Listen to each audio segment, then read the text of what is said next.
You mentioned also that you were fighting the imposter syndrome. It's that anxiety that's like, everything needs to be perfect. I need to be perfect. It's not done until it's perfect. There's a lot of self-criticism. There's a lot of comparing yourself to others.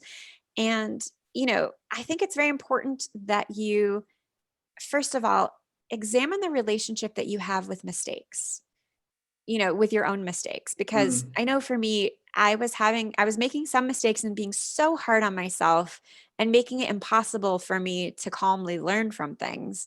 And I think like I had it in my head, I'm the only incompetent entrepreneur out there. Everyone else is just walking around knowing exactly what they're doing. And I'm the only one who doesn't know. And that's just not true. Um, and I feel like the anxiety that you feel directly corresponds to how harshly you're judging yourself. mm, And, the more anxiety you have, the harsher you're judging yourself. Um, and for me, the cure has been to take a step back, really look at how far I've actually come and remind myself, of when I wanted what I currently have. Um, Celebrate your achievements in a real way. Don't just be like, okay, what's next? Like actually take a moment to celebrate your wins.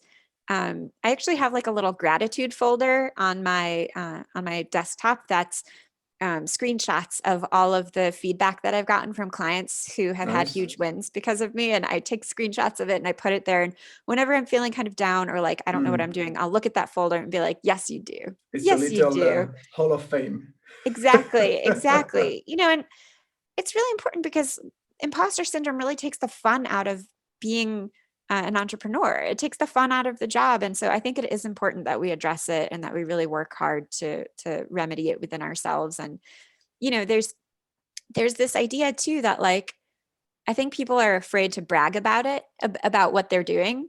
And Mm, I want people to celebrate their wins, to brag about it, to talk about it, because it gives other people permission to also talk about their success and acknowledge their success and celebrate their success. And I think if you're afraid that you're bragging about it, you're not bragging about it. Like yeah. you're not like that's actually like the kind of person who is nervous that they don't want to celebrate it. Like that's exactly the kind of person who should be celebrating it,